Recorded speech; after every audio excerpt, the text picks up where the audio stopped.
Prime Minister Keir Starmer is under increasing pressure as questions over his judgment mount, and they've been compounded today by a sudden resignation.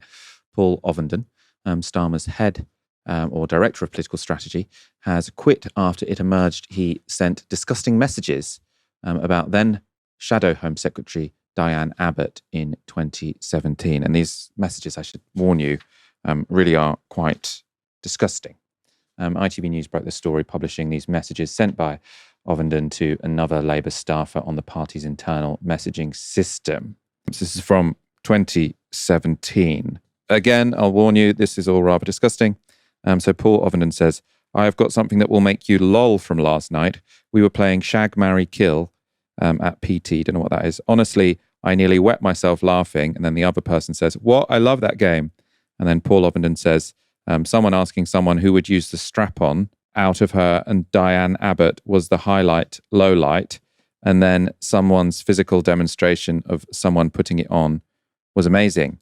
"What are you doing? It's so big. It has shoulder straps." And then the other person says, "Haha, that's amazing. What was the answer? Some awful mental pics are assembling in my head." And then Paul Ovenden says, "We spent a lot of time," sorry about this, "discussing going down on Diane. Honestly, it was outrageous. Oh my God." Let's go to the statement from Ovenden. He says, "I am accused of 8 years ago, as a junior press officer, sharing with a female colleague the details of a silly conversation that I was party to with other female staff members. Before summer, I had announced to some of my colleagues my intention to leave the government, though the messages long predated my current employment and relationship with the Prime Minister.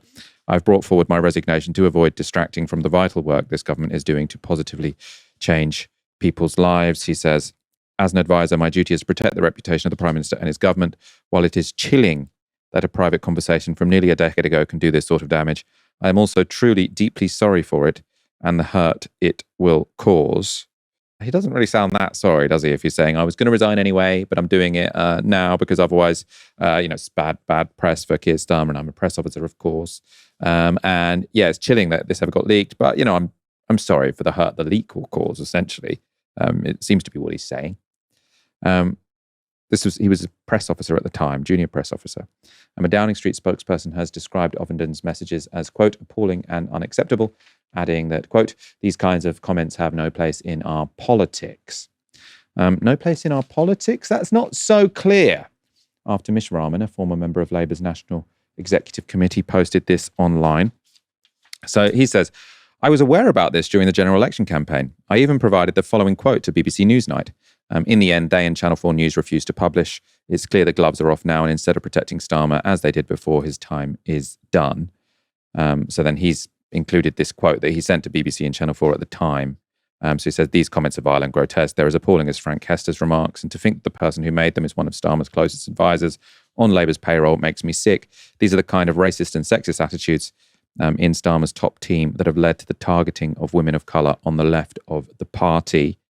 If the reaction of other Labour aides is anything to go by, Rahman may be onto something about the attitudes of people in Starmer's top team. So The Guardian's deputy political editor, Jessica Elgott, posted this. "Whatever you think of these messages, the reality is this story and Paul Ovenden's subsequent resignation has provoked pure, unadulterated fury from long-serving Labour aides, many saying they do not believe Starmer should have accepted his resignation." So Starmer should have essentially said, "I don't care if you want to resign. There was nothing wrong with those messages you sent 8 years ago, and so you should stay in the job." Starmer did give him the job, and as it seems like this, he probably should have known that these kind of emails existed, but he has accepted the resignation. As we'll see, Starmer tends to ask people to resign once the things they've done have been found out and become a press story, rather than when he should have known. Mish Rahman isn't the only person to say the Ovenden messages were an open secret. So former Labour Investigations and Governance Officer Halima Khan said this. So she was on that Al Jazeera documentary, wasn't she? "My unit investigated Paul Ovenden in 2020, and as a key figure in Labour's BAME staff network, we pushed for the Ford report into these allegations. Starmer and the media were fully aware of these messages. The green light on these briefings is set up from inside Labour HQ." The green light on these briefings is a setup from inside Labour HQ. So I suppose she's saying that this is now being published because they want it to be published. There is something to that in terms of why it was leaked today, because the origin of this story is interesting. So My understanding is it was given to ITV by Paul Holden, who has an upcoming book about Starmer, which could potentially be explosive. This was the story he gave to ITV in the run-up to that book being published. Apparently, ITV went to number 10 for a right of reply last night, but before ITV published it, the news broke in the Daily Mail. So presumably leaked preemptively by Downing Street, although I imagine they didn't actually want this story to get published. I was told by Paul Holden that he thought maybe there were some issues last year with sort of completely making it verified that these were genuine, and they did a bit of data analysis to prove that they were, and so that's one of the reasons why it's coming out now when it didn't back then. But if this was in circulation in 2024, but they just couldn't quite prove it was him, you can guess that Starmer knew that this kind of thing was circling around this person. Harriet Williamson, sorry for coming to you so late. Thank you for being so patient. We've just had some fabulous guests on the first half of the show. What do you make of this story? I mean, obviously it's going to be bloody horrible for Diane Abbott being back in the news again for such a sort of disgusting reason. But what are your comments on this? Thanks for having me, Michael. I think that this story is just proof of the absolute poison at the heart of sensible centrism and at the heart of the Labour Party machine. So Ovenden says that his comments were made 8 years ago. That was 2017. That's when Abbott was serving as the Shadow Home Secretary under Jeremy Corbyn's Labour government. And we know from the Ford report in 2022, there was lots of really unpleasant, misogynistic and racist bullying directed at Diane Abbott by senior Labour Party staffers. If this was an open secret and Starmer knew about it and it's only being leaked now, this is about, as you said before, gloves being off. Maybe this is paving the way for a big leadership contest and it being Starmer's time to go. But what I'd really like to draw attention to in this story is the utter disdain centrists in Labour have for Diane Abbott and this desire they seem to feel to denigrate and humiliate her in a really disturbing sexual way. Now, if you wanted to feel more cross about this story, Ovenden was getting a six-figure salary by the time he decided to resign today, between £115,000 and £120,000, according to ITV. But there's another thing I want to highlight here, Michael, if you'll just permit me to tell a story here. In May last year, I went to a taping of the TV show Have I Got News for You? It was hosted, that particular episode, by Victoria Coren Mitchell, and it also featured Sky's Sophie Ridge. And this was around the time that there was a lot in the news about whether Diane Abbott would be allowed to stand as a Labour Party candidate in the upcoming 2024 general election. And the main joke for that episode of Have I Got News for You in the taping, I don't know how much of it made the cut that was shown on BBC because I didn't bother to watch it. The main joke was about making fun of Diane Abbott for having a relationship with Jeremy Corbyn back in the 70s. And it all revolved around how disgusting the idea of Diane Abbott having any sort of sexual activity, and Jeremy Corbyn also, was. And it was a bunch of liberal elites sitting around a table making fun of the most abused woman in politics and the longest serving Black MP, who is now Mother of the House. And it gave absolute bully vibes. And I think that's what we've seen here today as well. Clearly, I mean, the conversations they were having in 2017 were absolute bullying. I mean, from the Labour leaks, which we sort of covered at the time, not in 2017 when they were sort of revealed in 2020, there was sort of lots of them sort of bragging when Diane Abbott had gone to cry in the toilet. It was all really, really horrible stuff. I think the Ford, I don't have the exact quote in front of me, but in the Ford report, he said sort of that the disdain and sort of words of disgust shown towards Diane Abbott had a clear racial inflection, something along those lines. Let's talk about Keir Starmer's judgment here, because again, this is a story about who he decided to hire, even though we assume, or people are suggesting this was an open secret to some degree. And again, his judgment, this story couldn't have come at a worse time. Last week, he was forced to sack British Ambassador to the United States, Peter Mandelson. That is, of course, the same ambassador that Starmer himself appointed to the role, despite Mandelson's known connections to convicted paedophile and sex trafficker Jeffrey Epstein. And after more details of that relationship predictably came to light, including the fact that Mandelson sent Epstein messages of support after he was jailed in 2008 for soliciting sex from girls as young as 14. Mandelson had to go. But questions remain around Starmer's judgment, as well as how much he knew about the extent of Mandelson's relationship with Epstein. Starmer has now spoken out, and he's tried to address some of those questions. Let me talk this through with you, because it's important to appreciate what happened when, and I understand that. Obviously, the diplomatic post of American ambassador, really important post, and Peter Mandelson, before he was appointed, went through a due diligence process. That's the propriety and ethics team, went through a process. And therefore, I knew of his association with Epstein. But had I known then what I know now, I'd have never appointed him. Because what emerged last week were emails, Bloomberg emails, which showed that the nature and extent of the relationship that Peter Mandelson had with Epstein was far different to what I had understood to be the position when I appointed him.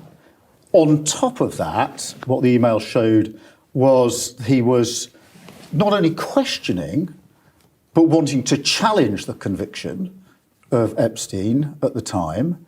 That, for me, went and cut across the whole approach that I've taken on violence against women and girls for many years, and this government's approach.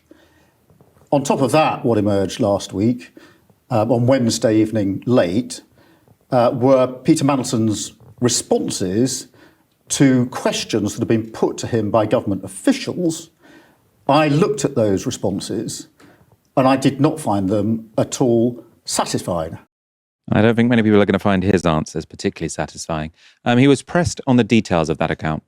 From what we can work out, details were furnished to bits of the Whitehall machinery, the Foreign Office and Downing Street, quite a bit ahead of you defending Peterman on Wednesday at Prime Minister's questions. And people are scratching their heads saying, why didn't you, the Prime Minister, make more effort to make sure you were briefed on this? Were people briefing you properly? Were they acting on your behalf? Were they acting slightly on Peter Mandelson's behalf, maybe? Bits of the machine. Well, let me deal with that, because it was only on Wednesday early evening that I knew the contents of the Bloomberg emails. It was only very late on Wednesday when Peter Mandelson replied to the questions that had been put to him by government officials. And it was on that basis that I took my decision that he should be removed.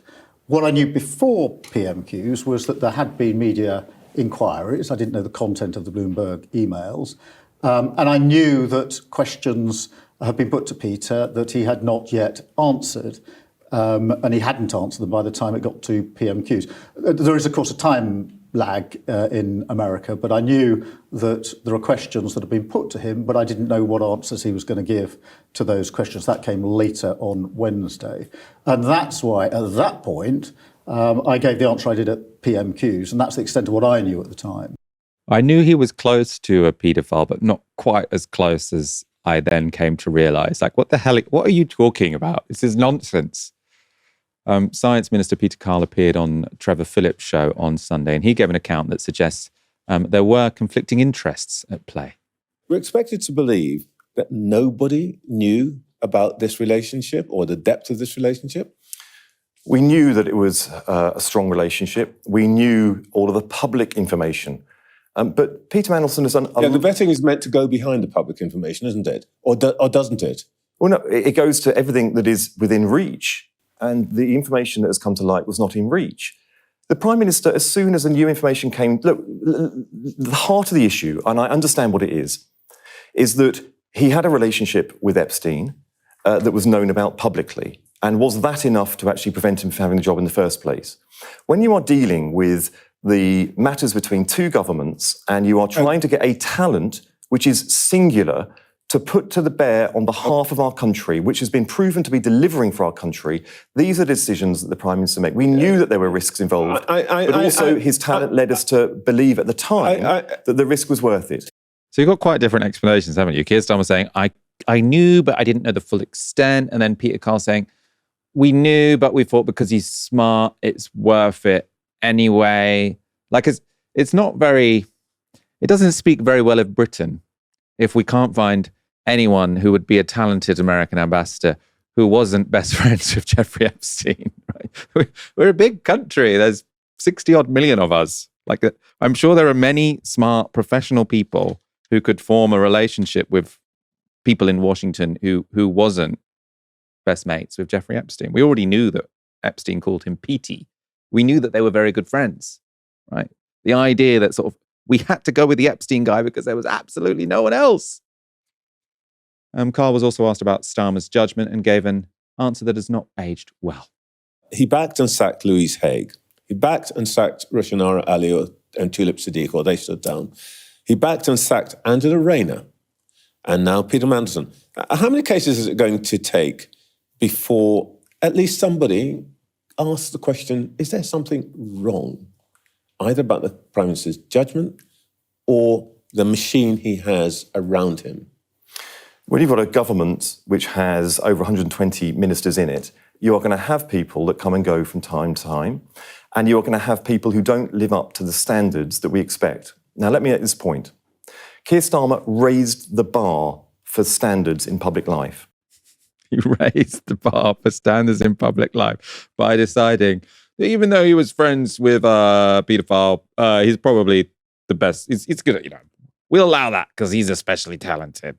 And now you've got, his chief presser, I don't even know what his bloody job was, but Paul Ovenden, who was already in the Labour leaks, by the way, and now it's been revealed, had this horrible, I don't want to, you've heard it at the beginning of the segment, I don't want to repeat exactly what he wrote in the email again, but he was very close to, this is clearly an administration that really doesn't care about standards. That's why they go and brown-nose Donald Trump.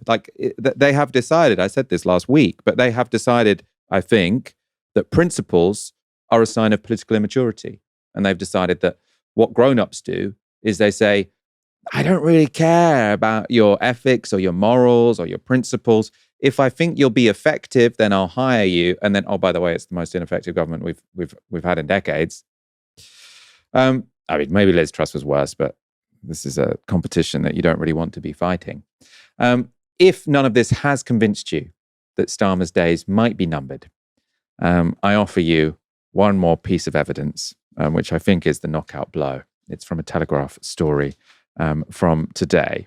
2 Labour MPs questioned the Prime Minister's defence of Epstein. One said, quote, "The buck stops at the top. If the Prime Minister knew about the emails but wasn't briefed, he should have asked questions in detail. It would be better now to stop searching for a scapegoat, admit he got it wrong, and seek to move on."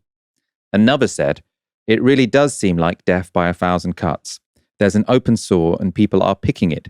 It's a case of amputate quick or cauterize, and if that means Morgan, presumably McSweeney, has to go, so be it. But then this is the kicker.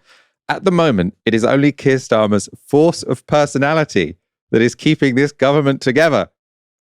Jesus Christ. It's only this shit that's making my kitchen from smelling bad. It's the idea that Keir Starmer's force of personality is the best thing this government has got is insane. Harriet, do you think his days are numbered? It's kind of already feeling like that is becoming somewhat inevitable. Yeah, I think they definitely are. And what I would say, Michael, is that phase 2 is obviously going really well. Starmer is failing to deliver material change for the people of this country. He's opening the door wide for a reform government at the next election, with his clinging on to this failed economic model and vacuous growth agenda, which is materially meaningless for the majority of people. He's had 5 ministers booted or resigned just over a year of Labour being in power. The one who wasn't mentioned was Andrew Gwynn. Obviously, we've got Rayner, Siddiq, Rushanara Ali and Louise Haig. It's all looking a little bit Tory sleaze. And then he goes and hires a friend of probably one of the most famous paedophiles in the world. And this is somebody who defended Jeffrey Epstein after his first conviction for soliciting a child for sexual purposes back in 2008. Peter Kyle sort of said the quiet part out loud in his interview. He said, we thought the calculation was worth it. It's an empty suit response, just like his Unite the Kingdom one, but it just shows exactly what the sort of calculations that this Labour government is happy to make. They thought they could use somebody like Mandelson. Mandelson has been dogged by scandal since his secret loan that he took from Jeffrey Robinson in the 90s. I was still in primary school at this point. Mandelson does not have a clean slate. His ties to Epstein should have precluded him from having that ambassador job in the first place. But it was almost like they were Starmer and his aides, whoever's advising him, Morgan McSweeney et al., they were dazzled by him being this Labour grandee and, knowing people in common with Donald Trump. Well, one of those people is a convicted, now deceased paedophile. Maybe he should have rethought that.